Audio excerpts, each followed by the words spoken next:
Assalamualaikum warahmatullahi wabarakatuh. Waalaikumsalam warahmatullahi wabarakatuh.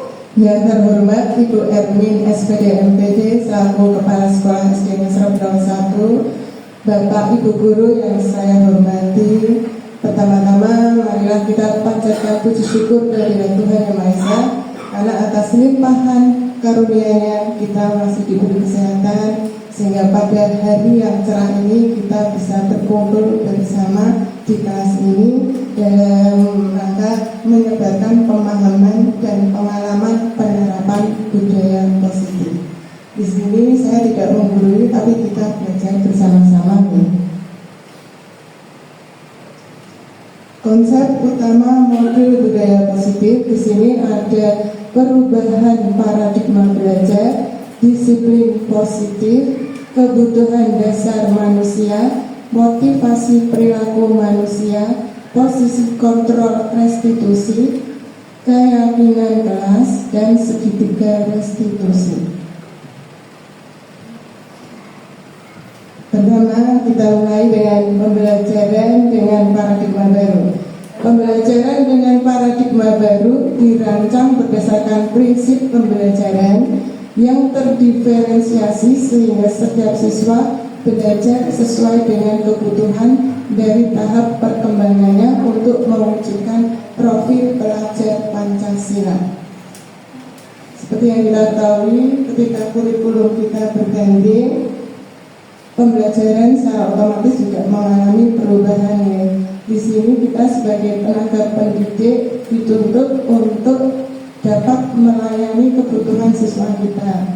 Apalagi siswa kita itu mempunyai kebutuhan, minat, dan gaya belajar yang berbeda.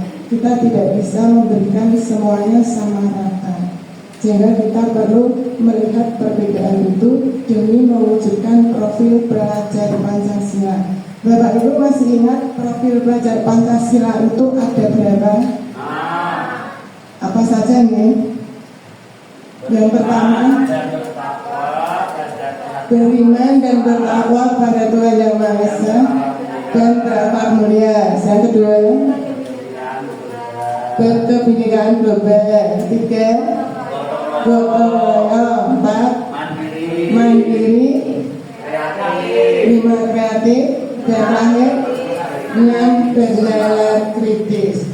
Siswa saya itu kan kelas 4, betul ketika kelas 3 itu masih 13, sehingga di awal untuk pemahaman tentang kurikulum ini, awal masuk itu anak-anak menyanyikan lagu profil pelajar Pancasila. Di situ saya tidak hanya meminta anak untuk menyanyikan saja, tetapi juga memberikan contoh. Jadi anak itu bisa hafal apa itu profil pelajar Pancasila dan bisa menyebutkan contohnya apa saja. Sekarang kita akan ke disiplin. Apa makna disiplin menurut Anda? Bapak Ibu, siapa yang tahu ya? Kira-kira Bapak Ibu disiplin itu apa?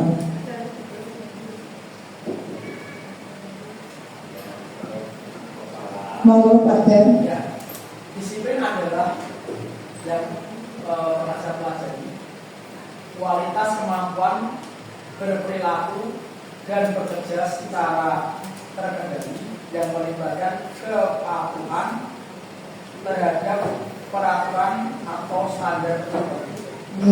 Mungkin Bapak Ibu ada yang punya pendapat lain, monggo Pak Salim.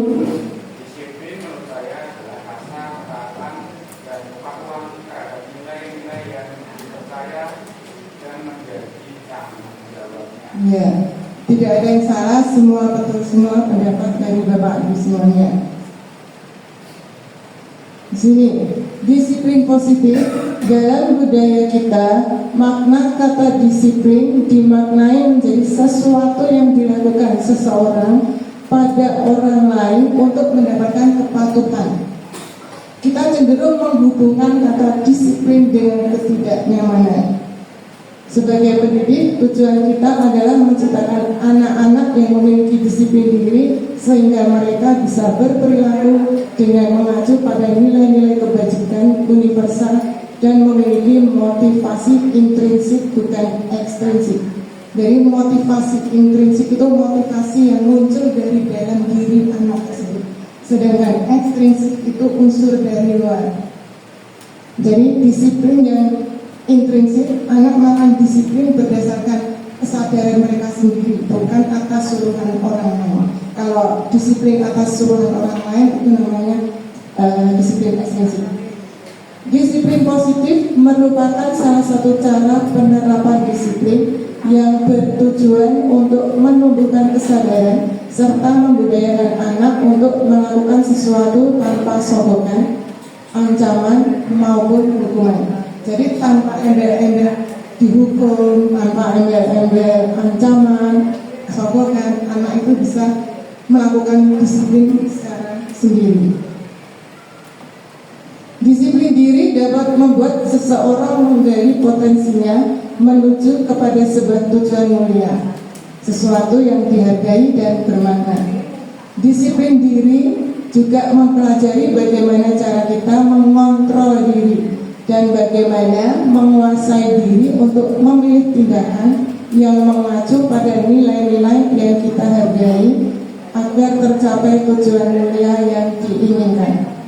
Disiplin diri berarti mereka bisa bertanggung jawab terhadap apa yang dilakukannya karena mereka mendasarkan tindakan mereka pada nilai-nilai kebajikan universal. Sebagai contoh, ketika anak disiplin waktu, itu mereka lakukan karena intrinsiknya, unsur dari diri mereka, bukan karena dorongan orang lain, bukan karena songgokan atau hukuman. Karena mereka mengetahui nilai-nilai kebajikan itu untuk diri mereka sendiri.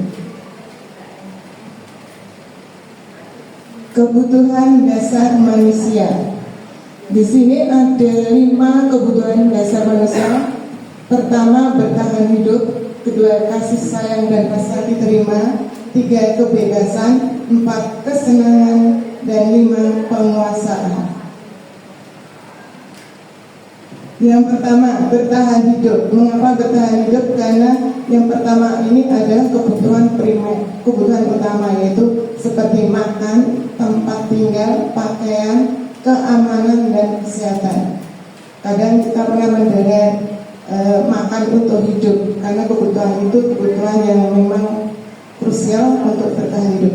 Yang kedua, kasih sayang dan rasa diterima.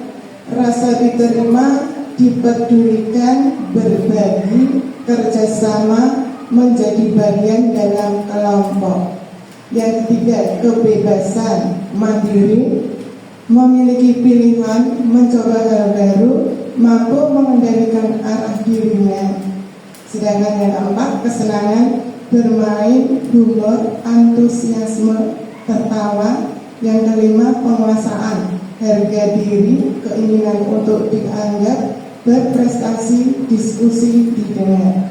Kita sebagai pendidik ketika melakukan pembelajaran di kelas, usahakan bisa mencukupi 5 kebutuhan dasar manusia ini.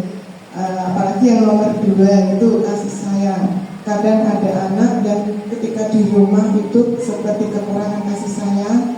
Jadi ketika di sekolahan dia berbuat sesuatu yang mungkin kita anggap itu nakal, tapi sebenarnya anak itu melakukan hal itu karena mencari perhatian dari gurunya, karena dia minta untuk diberi kasih sayang.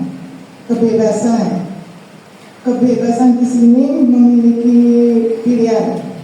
Seperti saya kemarin itu melakukan praktek ketika anak pelajaran IPAS tentang tumbuhan, anak-anak saya minta untuk keluar pembelajaran di luar kelas, silakan menggambar tumbuhan yang ada di sekitar kelas.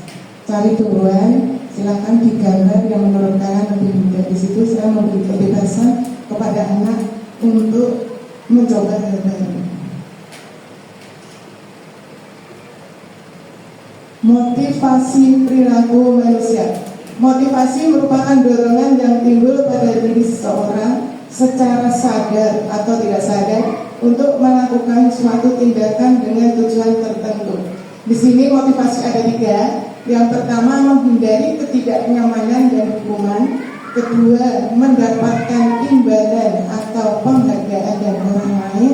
Yang ketiga, menjadi orang yang mereka inginkan. dan menghargai diri sendiri dengan nilai-nilai yang mereka percaya. Di sini penjelasan untuk menghindari ketidaknyamanan dan hukuman. Ini adalah tingkat terendah dari motivasi perilaku manusia. Biasanya orang yang motivasi perilakunya untuk menghindari hukuman atau ketidaknyamanan akan bertanya, apa yang akan terjadi apabila saya tidak melakukannya? Sebenarnya mereka sedang menghindari permasalahan yang mungkin muncul dan berpengaruh pada mereka secara fisik, psikologis maupun tidak terpenuhinya kebutuhan mereka bila mereka tidak melakukan tindakan tersebut. Motivasi ini bersifat eksternal. Jadi motivasi ini mereka lakukan bukan karena kesadaran diri, tapi karena tuntutan. Ya, mereka menghindari rasa tidak nyaman. Daripada aku dihukum, daripada saya dimarahi, maka melakukan apa yang diminta oleh orang. Selanjutnya, mendapatkan imbalan atau penghargaan dari orang lain. Ini satu tingkat di atas motivasi yang pertama ya. Di sini orang berperilaku untuk mendapatkan imbalan atau penghargaan dari orang lain. Orang dengan motivasi ini akan bertanya, apa yang akan saya dapatkan apabila saya melakukannya? Mereka melakukan sebuah tindakan untuk mendapatkan pujian dari orang lain yang menurut mereka penting dan mereka letakkan dalam dunia berkualitas mereka. Mereka juga melakukan sesuatu untuk mendapatkan hadiah, pengakuan atau imbalan. Motivasi ini juga bersifat eksternal. Seperti contoh, ketika kita menjanjikan kepada anak kita, nanti kalau nilainya dapat 100, diberi uang 100.000. Nah, maka ketika anak akan berusaha untuk mendapatkan nilai 100. Dan ketika mendapatkan nilai 100, anak itu akan sangat senang sekali. Namun, suatu saat apabila tidak mendapatkan apa yang mereka inginkan, mereka akan sangat kecewa. Karena mereka mendapatkan nilai itu bukan karena keinginan mereka sendiri, tapi ingin dapat hadiah dari orang itu. Untuk menjadi orang yang mereka inginkan dan menghargai diri sendiri dengan nilai-nilai yang mereka percaya. Orang dengan motivasi ini akan bertanya, akan menjadi orang yang seperti apa apabila saya melakukannya? Mereka melakukan sesuatu karena nilai-nilai yang mereka yakini dan hargai, dan mereka melakukannya karena mereka ingin menjadi orang yang melakukan nilai-nilai yang mereka yakini tersebut. Ini adalah motivasi yang akan membuat seseorang memiliki disiplin positif karena motivasi berperilakunya bersifat internal, bukan eksternal. Dan mungkin yang keinginan ya bersifat internal, muncul dari dalam diri sendiri. Dengan memiliki motivasi ini, orang akan mengetahui apa yang sebenarnya saya peroleh, bukan karena faktor eksternal, bukan karena dorongan dari yang lain. Hukuman, konsekuensi, dan restitusi. Di sini ada 3. Kadang kita sering bingung membedakan antara hukuman dan konsekuensi. Hukuman adalah konsekuensi yang diberikan kepada seseorang atau kelompok sebagai akibat dari tindakan yang melanggar aturan yang berlaku. Seperti contoh, ketika kita di jalan raya tiba-tiba tanpa sadar kita melanggar lampu lalu lintas, maka apa yang terjadi Bapak Ibu? Apabila di situ ada Bapak polisi, secara otomatis kita akan ditilang, kita akan diminta surat-suratnya. Itu yang namanya hukuman. Sedangkan konsekuensi, hasil atau akibat yang timbul dari suatu tindakan, keputusan, atau peristiwa. Ini bisa berupa dampak positif maupun negatif. Jadi suatu kegiatan itu pasti menimbulkan konsekuensi. Sebagai contoh, ketika anak secara sadar ngorek-ngorek buku temannya, maka konsekuensinya anak itu harus mengganti buku temannya.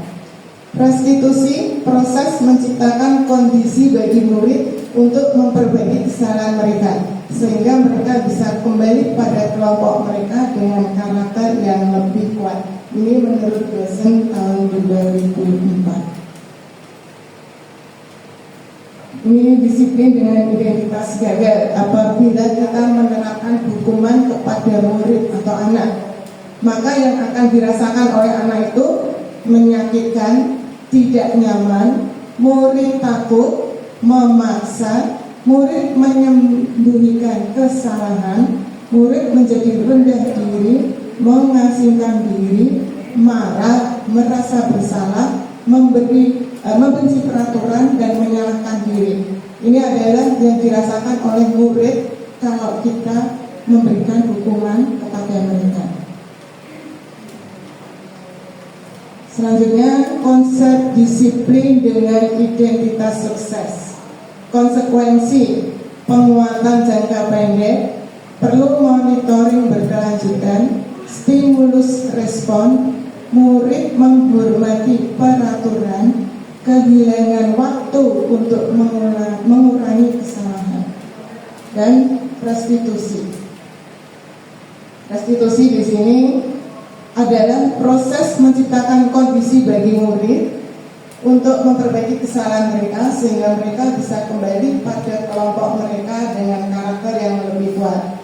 Ciri-ciri restitusi bukan menebus kesalahan namun belajar dari kesalahan, memperbaiki hubungan, tawaran bukan paksaan, menuntun untuk melihat ke dalam diri, mencari kebutuhan dasar yang mendasari tindakan, fokus pada karakter bukan tindakan, menguatkan dan fokus pada solusi. Di sini ada contoh, siswa tidak mengerjakan tugas. Sebagai hukuman, guru menghukum siswa tersebut dengan membersihkan kamar mandi. Guru marah dan murid menjadi takut. Ini adalah contoh dari hukuman. Sedangkan contoh dari konsekuensi, guru memberikan konsekuensi untuk mengerjakan tugas saat istirahat. Karena tadi kasusnya murid tidak mengerjakan tugas.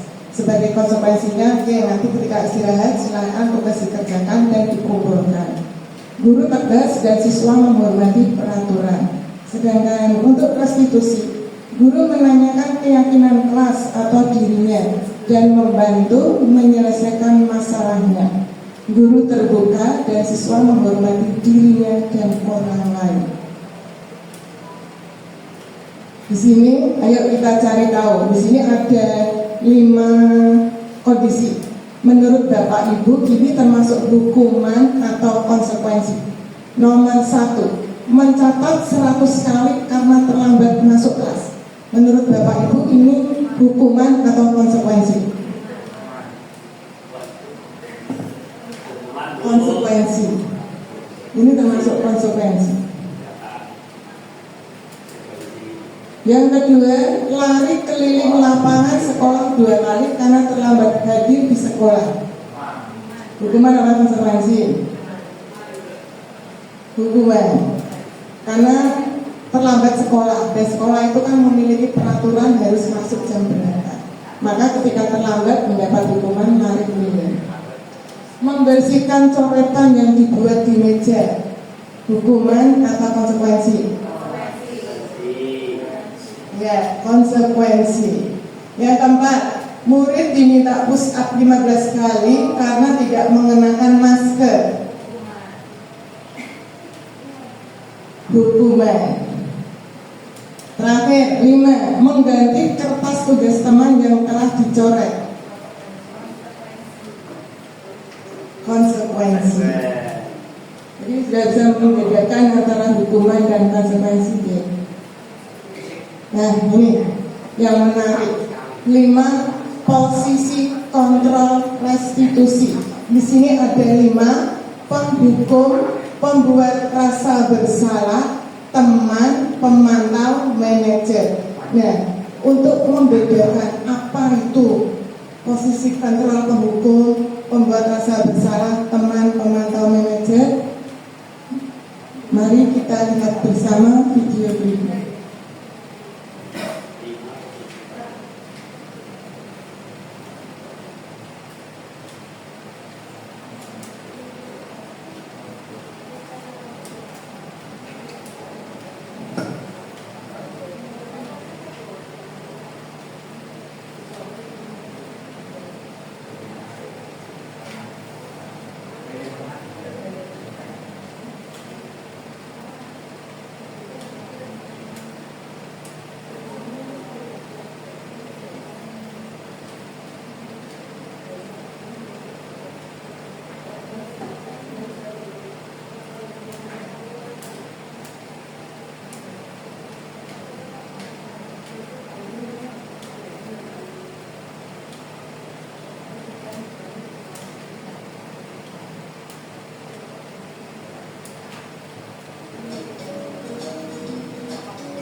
positif restitusi, salah satu program yang digunakan adalah 5 posisi kontrol.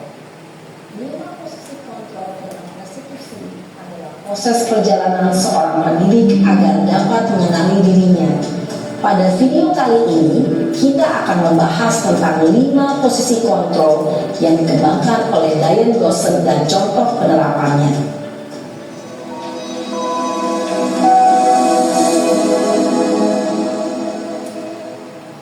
5 posisi kontrol itu adalah: 1. Posisi penghukum.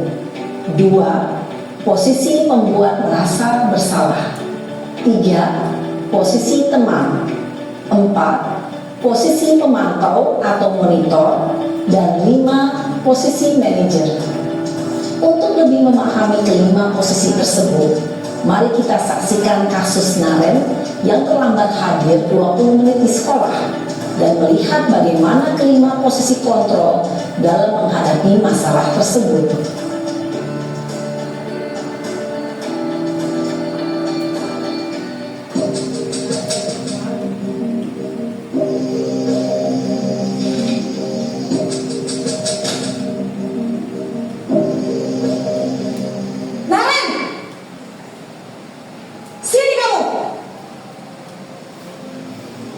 Selamat pagi, Bu. Selalu terlambat. Kamu deh, pasti terlambat. Maaf, Bu. Saya Apa? Apa coba? Alasan kamu apa lagi? Kapan sih kamu tidak terlambat? Malas sekali ya kamu jadi anak. saya Dasar pemalas. Gak kapok-kapok sih kamu. Sudah berapa kali terlambat? Sana, kamu keliling lapangan basket 2 kali. kenapa saya harus keliling lapangan basket, Bu? Kenapa? Kamu melawan ibu? Berani-beraninya jawab. Sudah terlambat, masih berani jawab pula. Sekarang, keliling lapangan basket 5 kali sekalian. Biar kapok. Cepat. Pergi sana ke lapangan basket. Posisi penghukum biasanya berbicara dengan nada tinggi, menghardik, menunjuk-nunjuk, menyakiti, dan menyindir. Hukuman bisa berupa fisik maupun psikis. Ibu dan bapak guru hebat. Dampak yang terjadi pada murid ketika guru berada pada posisi penghukum adalah murid cenderung akan memberontak, bahkan menyimpan dendam.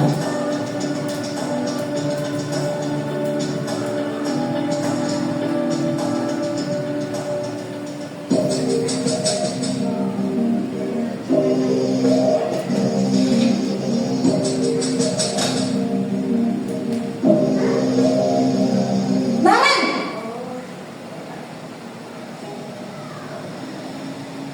Selamat pagi, Bu. Naren. Kamu kenapa terlambat lagi, nak? Ya Tuhan, Naren. Kamu senang ya bikin ibu susah ya? Kalau kamu terlambat lagi, nanti ibu yang ditegur bapak kepala sekolah, nak. Disangka ibu tidak bisa membina kamu. Duh, gimana ini? Maaf, Bu. Duh, Gusti Naren. Kamu suka ya kalau ibu ditegur bapak kepala sekolah? Terus, sekarang ibu harus tulis apa ini di buku absen? Ini kamu sudah sering terlambat loh. Ibu harus apa coba? Maaf, Bu. Maaf sekali. Ya sudah, lain kali jangan bikin ibu susah lagi ya nak ya.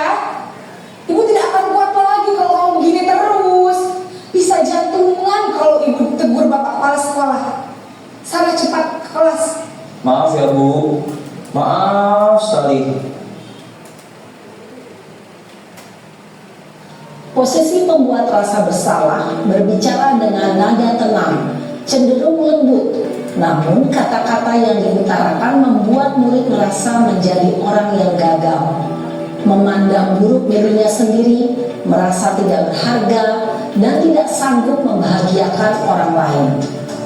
Ketika guru mengambil posisi pembuat rasa bersalah, murid akan menganggap dirinya yang bersalah dan ia akan menyimpan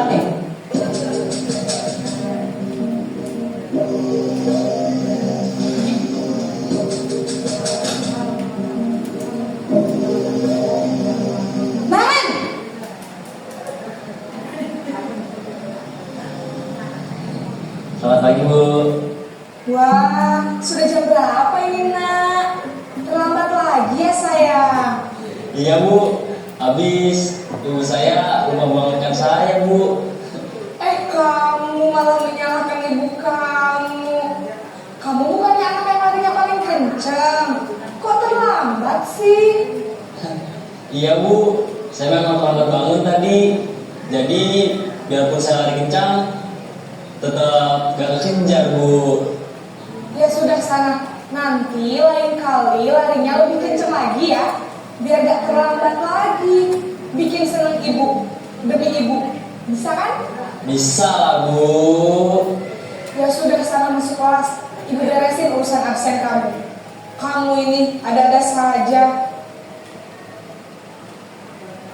Dalam posisi teman, guru berbicara dengan nada suara ramah, akrab, cenderung bersenda gurau untuk menjaga suasana tetap santai.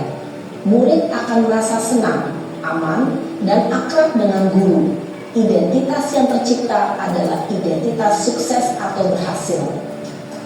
Namun, perlu diingat, karena ini masih dorongan eksternal, maka ada faktor ketergantungan dari murid kepada orang tertentu. Di sini, guru aksennya, sehingga di lain waktu, murid bisa berperilaku baik, namun hanya kepada orang-orang tertentu saja.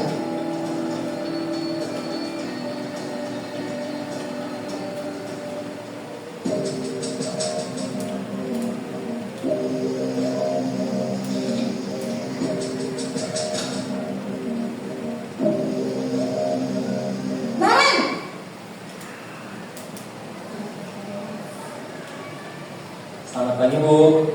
Naren, apa peraturan sekolah kita tentang jam berapa kita harus masuk sekolah, nak? Kita harus di sekolah jam 7 Bu. Iya betul, sekarang sudah jam 7.20. Naren sudah tahu konsekuensinya jika terlambat hadir.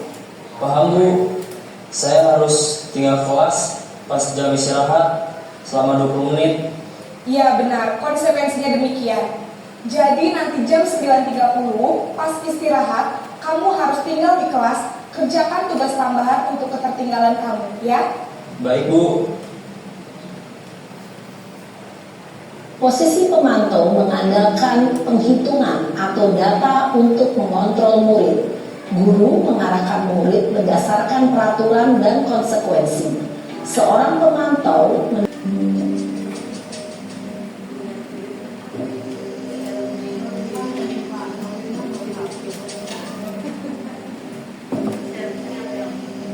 Naren!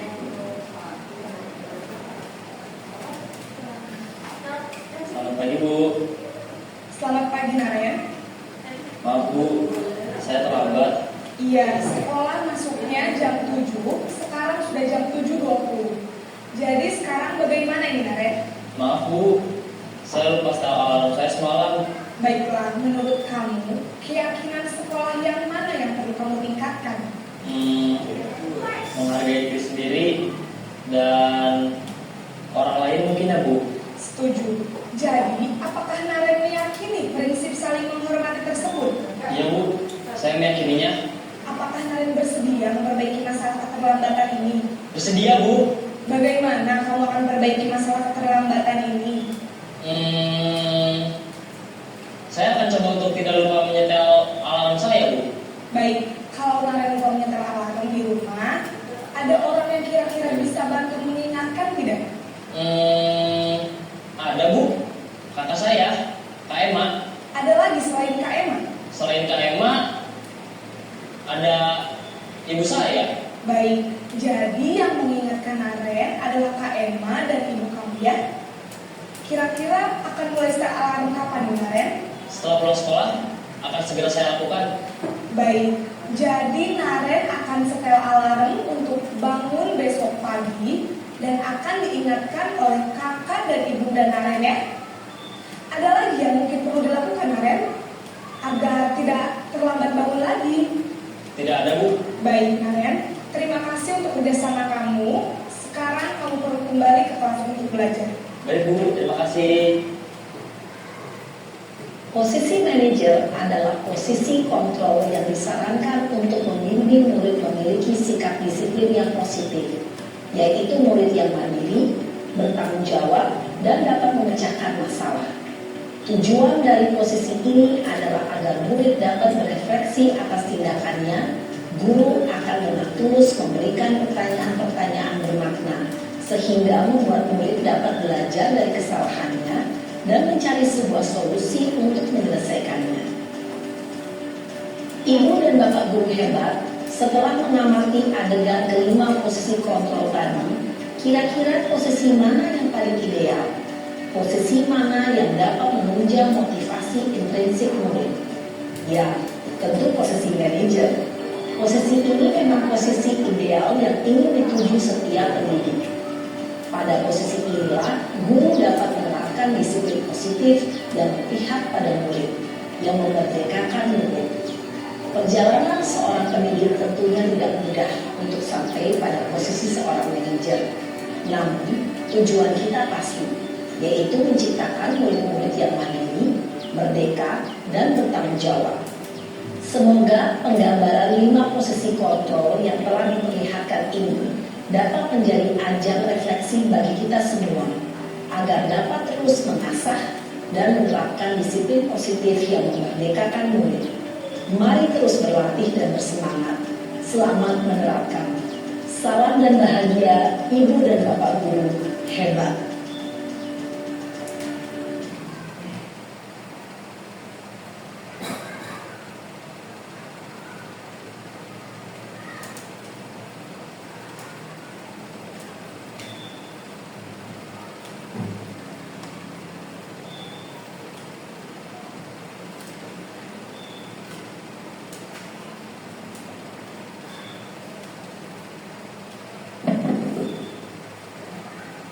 Bagaimana pendapat Bapak dan Ibu setelah melihat tayangan pada video tadi?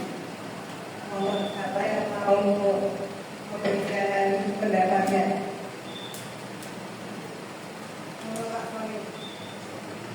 Selama video dari tadi di posisi kontrol, menurut saya sebagai seorang kritik kita lebih paham dan tahu bagaimana posisi yang kita bisa ambil, yaitu sebagai manajer, karena tadi yang paling netral. Oke, terima kasih Pak Sari pendapatnya. Monggo mungkin dari Bapak Ibu yang lain ada yang mau memberikan pendapatnya. Bu Ungar, monggo silakan. Setelah saya mengerti video tersebut, saya menjadi lebih mengerti apa yang harus saya lakukan ketika menghadapi murid yang bermasalah. Dan di sini dalam video tersebut juga diberikan contoh yang mudah dipahami. Saya sebagai pendidik merefleksi diri, saya ternyata ketika menangani murid yang bermasalah, langkah yang saya lakukan. Ya, benar sekali. Dari tayangan video tadi dijabarkan dengan jelas maksud dan contoh apa yang perlu dilakukan dalam 5 posisi kontrol, sehingga kita bisa merefleksi diri kira-kira kita tuh pada posisinya mana. Selanjutnya, posisi kontrol mana yang pernah Bapak Ibu lakukan? Kalau saya jujur, saya pernah di posisi kontrol yang pertama. Itu jauh sebelum saya mengenal 5 posisi kontrol ini. Jadi ketika ada anak pernah kesalahan, saya asal marah saja. Tapi setelah mengetahui 5 posisi kontrol di sini, saya jadi tahu ternyata yang disarankan itu kurang tepat. Monggo Bapak Ibu mungkin ada yang mau memberikan pendapatnya. Posisi kontrol mana yang pernah Bapak Ibu lakukan? Monggo Bu Ani.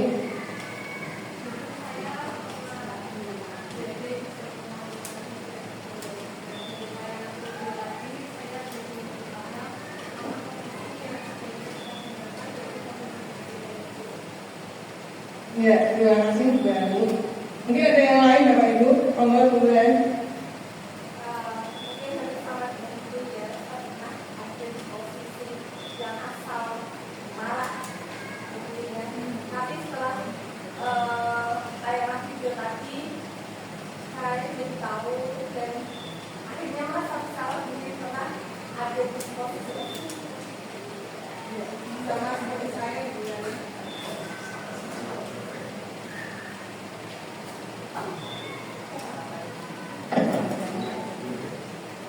Selanjutnya kita tentang keyakinan kelas.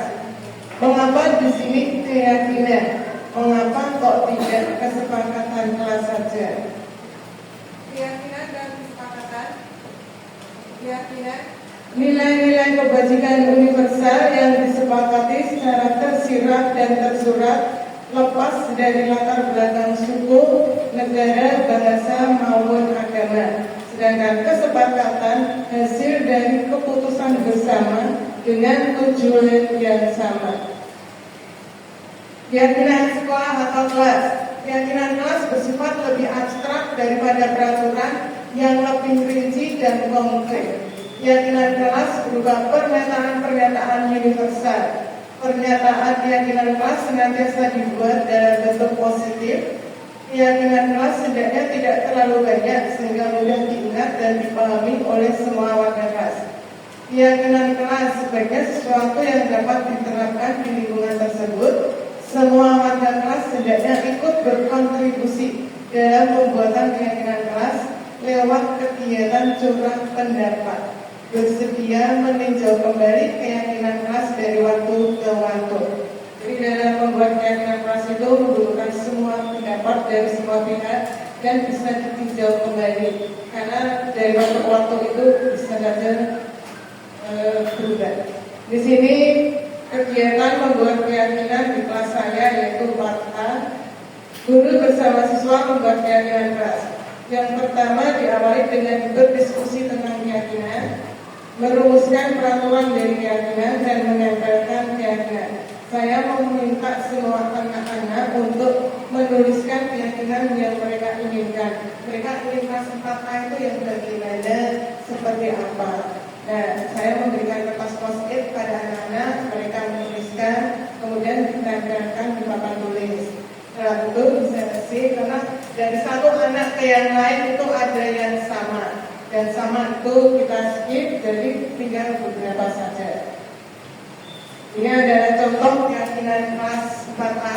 Ada 8, menjaga kebersihan, letak anggaran pada tempatnya, tertib selama pelajaran, saling menghargai dan menghormati, jujur, sopan dan santun, menjaga keindahan dan kerapian, kelas yang juara, dan menghindari bullying. Bagaimana pembentukan keyakinan kelas? Seperti yang sudah disampaikan tadi, lebih abstrak dari peraturan, bersifat pernyataan universal, dibuat dalam bentuk positif. Jadi dalam membuat keyakinan kelas, hindari penggunaan kata tidak dan jangan. Sedikit saja agar mudah diingat, terutama oleh murid. Jangan keyakinan kelas banyak-banyak, nanti ketika anak melakukan suatu hal lupa dengan keyakinan kelasnya. Sesuai dengan kondisi kelas dan sekolah, semua warga sekolah dilibatkan. Langkah-langkah restitusi. Di sini ada 3 tahap. Yang pertama, menstabilkan identitas, validasi tindakan yang salah, menanyakan keyakinan. Jadi yang pertama, menstabilkan identitas. Setiap orang pasti pernah melakukan kesalahan. Kamu bukan satu-satunya yang pernah melakukan ini. Dan untuk validasi tindakan yang salah, ucapan yang biasa diucapkan, kamu tentu punya alasan mengapa melakukan itu. Adakah cara yang lebih efektif untuk mendapatkan apa yang kamu butuhkan? Untuk menanyakan keyakinan kelas apa yang telah kita sepakati? Kamu ingin menjadi orang seperti apa?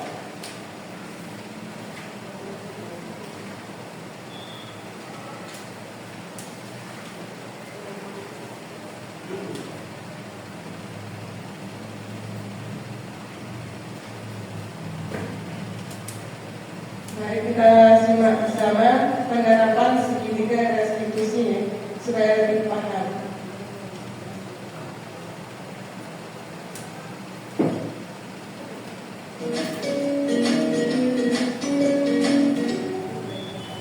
Salam dan bahagia Ibu dan Bapak guru hebat. Pada video kali ini kita akan membahas tentang salah satu program disiplin positif yang diterapkan di lingkungan sekolah dan dikenal dengan nama restitusi.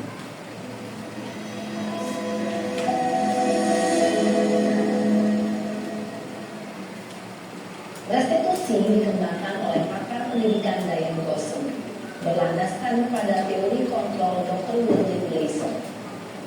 Segitiga restitusi adalah suatu proses dialog yang dijalankan oleh guru atau orang tua agar dapat menghasilkan murid yang mandiri dan bertanggung jawab.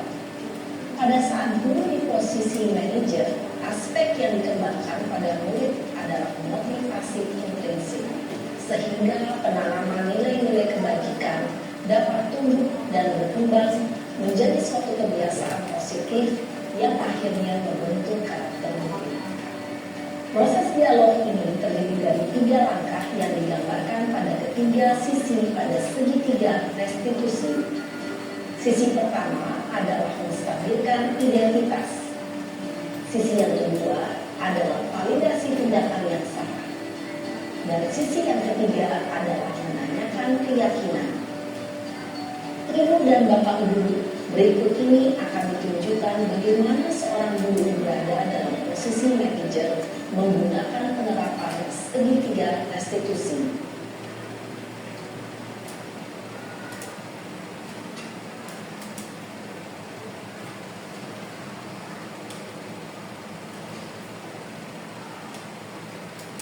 Siap, Pak.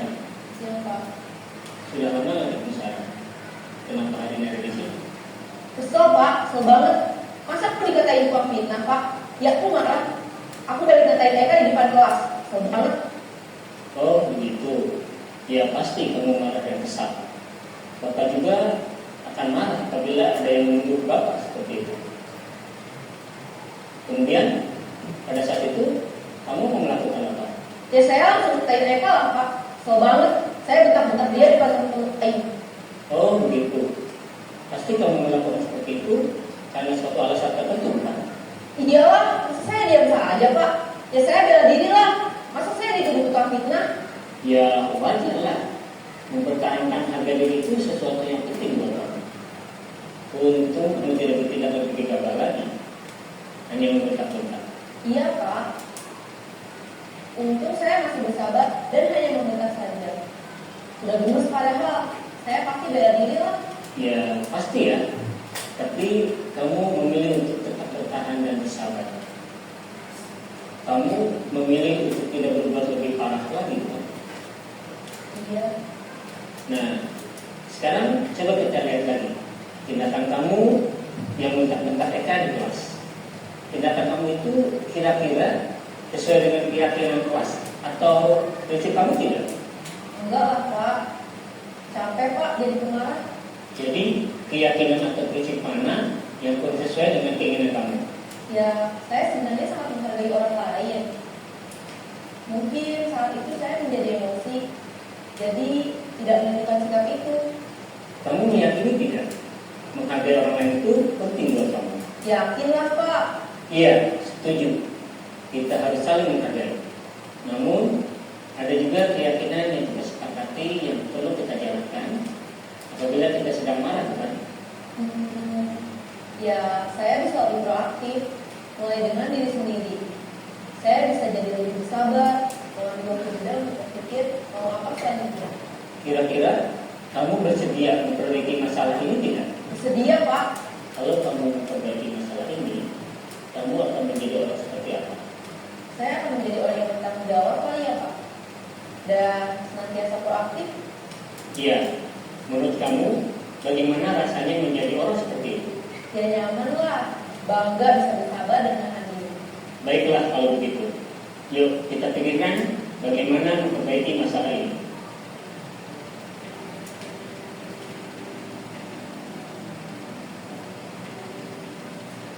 Ibu dan Bapak guru hebat, baru saja kita menyaksikan contoh bagaimana seorang guru berada dalam posisi manajer menggunakan penerapan segitiga restitusi. Mari kita bahas satu persatu.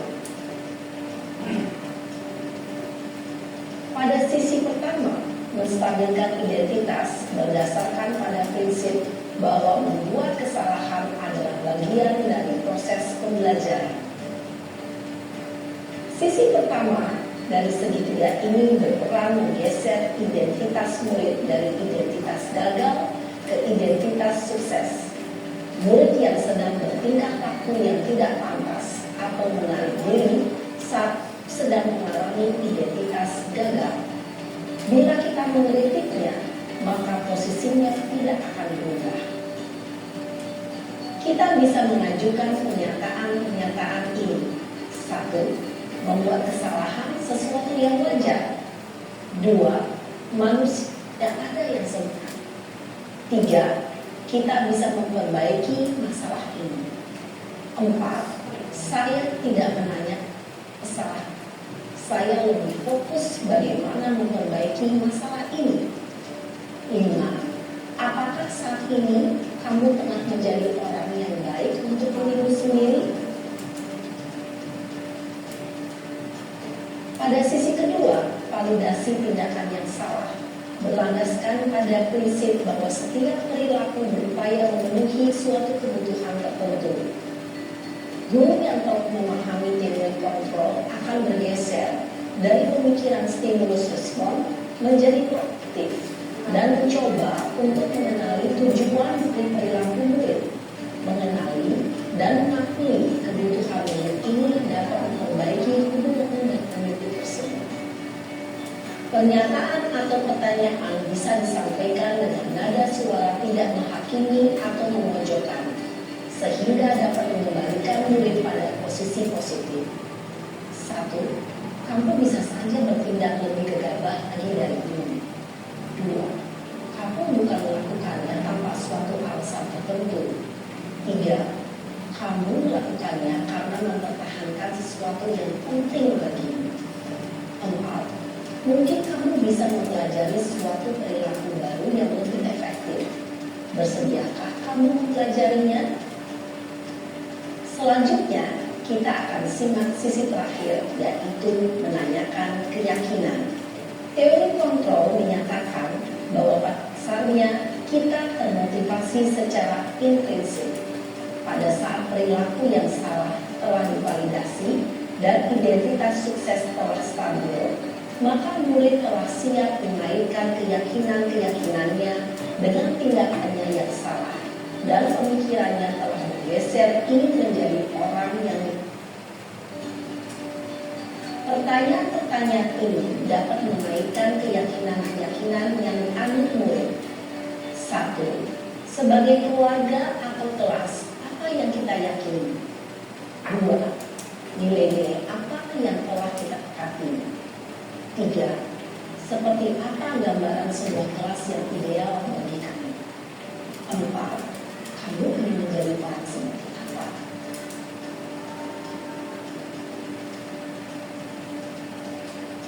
Dalam menerapkan segitiga restitusi, perlu diperhatikan beberapa hal, yaitu 1. Perilaku yang salah perlu dikaitkan dengan nilai-nilai atau keyakinan-keyakinan yang telah disepakati atau dituju. 2. Kesediaan orang yang melakukan kesalahan untuk memperbaiki masalah. 3. Pemecahan masalah sebisa mungkin relevan atau memiliki hubungan dengan masalah yang ada. 4. Usaha. Perlu adanya suatu usaha perbaikan dari pihak yang berbuat kesalahan. 5. Waktu. Perlu dedikasi waktu dari pihak yang berbuat kesalahan.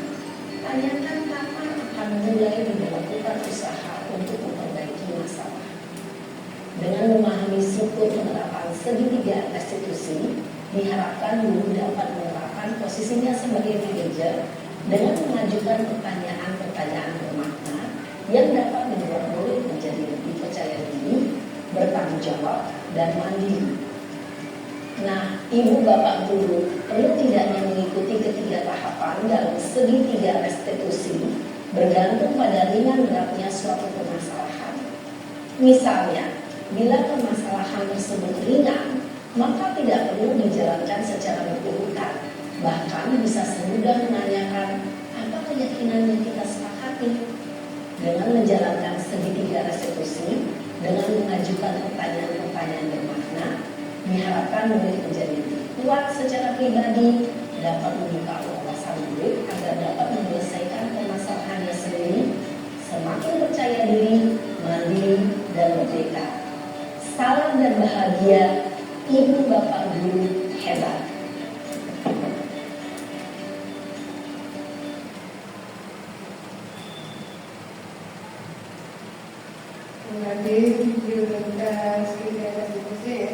Menstabilkan identitas saat anak berbuat salah, artinya ada kebutuhan dasar yang tidak terpenuhi bagi mereka. Langkah ini bertujuan untuk mengubah orang yang gagal karena berbuat kesalahan menjadi orang yang sukses.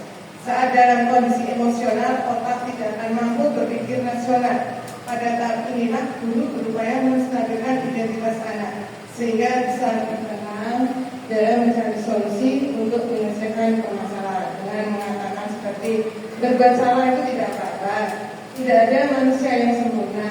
Saya juga pernah melakukan kesalahan seperti itu. Bapak Ibu tidak tertarik mencari tahu siapa yang salah, tetapi mencari solusi dari masalah ini. Kamu berhak merasa begitu. Validasi tindakan yang salah.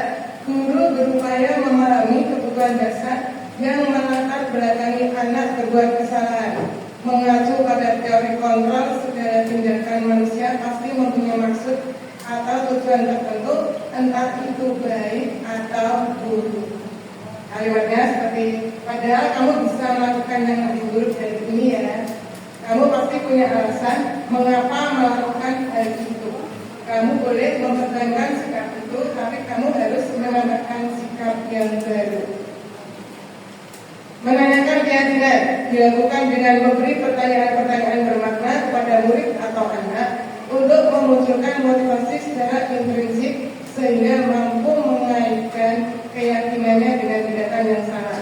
Contoh yang bisa diucapkan, keyakinan kelas apa yang telah kita sepakati, apa yang kita percaya sebagai kelas atau keluarga, apa nilai-nilai umum yang telah kita sepakati, apa bayangan kita tentang kelas dan dia. Kamu mau jadi orang yang seperti apa?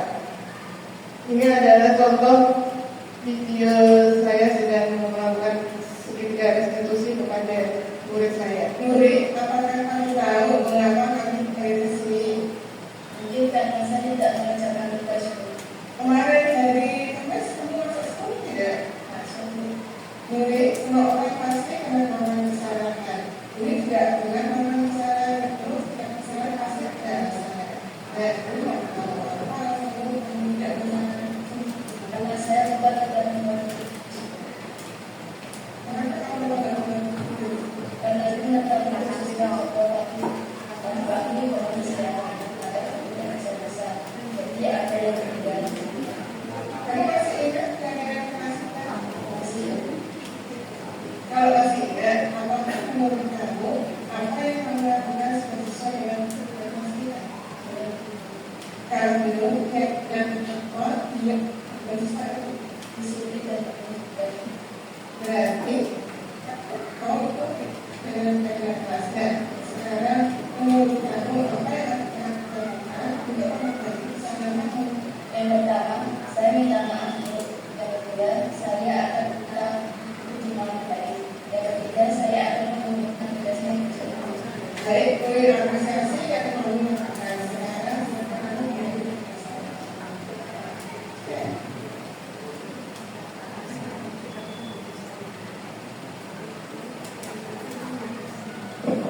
dan ini adalah respon dari murid yang sudah saya lakukan restitusi.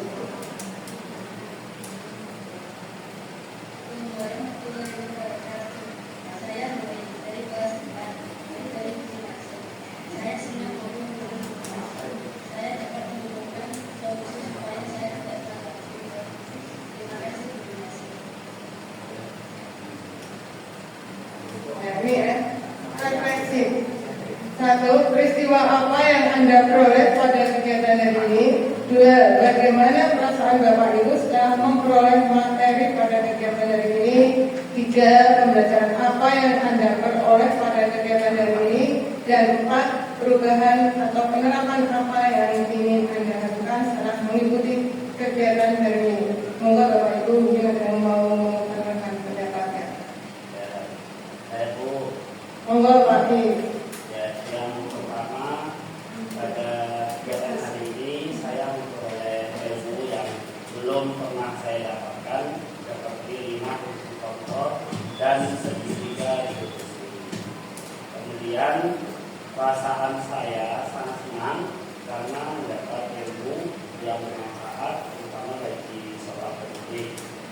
Dan yang ketiga, pelajaran yang saya peroleh pada kegiatan ini, hari ini saya menjadi lebih paham bagaimana saya membersihkan diri ketika menghadapi murid yang bermasalah dan menyelesaikan masalah tersebut dengan segitiga restitusi. Dan yang keempat, saya ingin menerapkan 5 fungsi kontrol dan segitiga restitusi. Terima kasih Pak Ir atas refleksi dari. Mungkin ada Bapak Ibu yang lain yang ingin menyampaikan pendapatnya, saya persilakan. Saya dulu ya.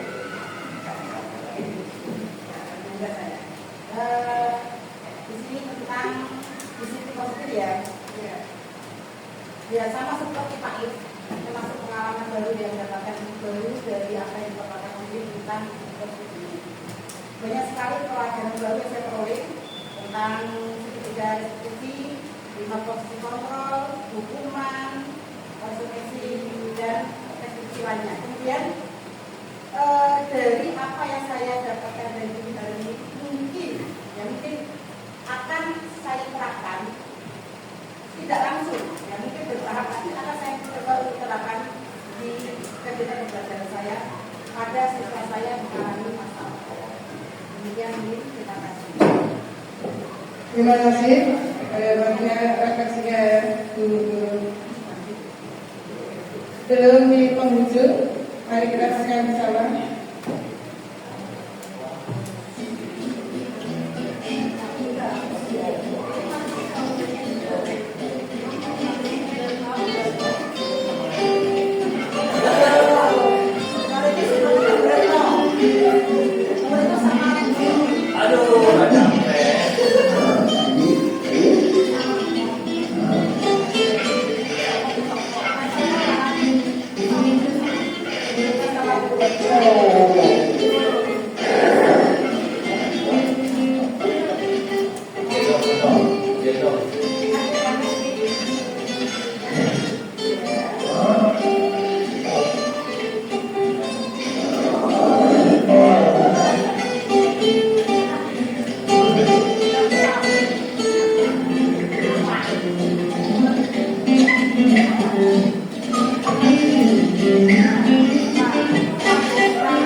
Setelah Bapak Ibu menyaksikan tayangan video tadi, kira-kira apa kesimpulan dari video tadi?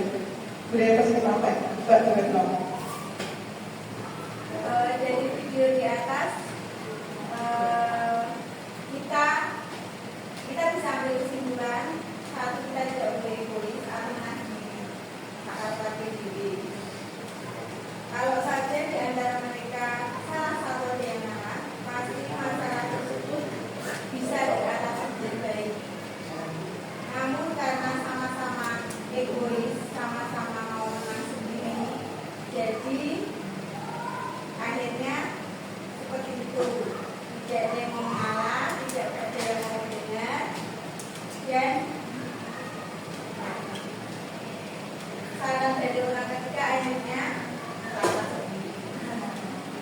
Terima kasih Bu Retno. Mungkin ada pertanyaan yang lain? Monggo Bu Lin. Ya, terima kasih Bu Win. Dari video animasi break tadi, dari video di atas menurut saya, ketika kita menghadapi suatu tantangan atau masalah, kadang diperlukan sikap mengalah. Mengalah bukan berarti kalah, namun mengalah untuk menyelesaikan masalah. Selain itu, kita juga perlu mendengarkan usulan atau saran dari orang lain. Kita tidak boleh bersikap kasar, baik berupa fisik ataupun verbal, yang akhirnya hanya akan merugikan diri sendiri. Itu boleh, terima kasih. Terima kasih Bapak Ibu semua. Kita di penghujung, terima kasih atas kehadiran Bapak Ibu semua. Saya minta maaf apabila ada kekurangan. Dari saya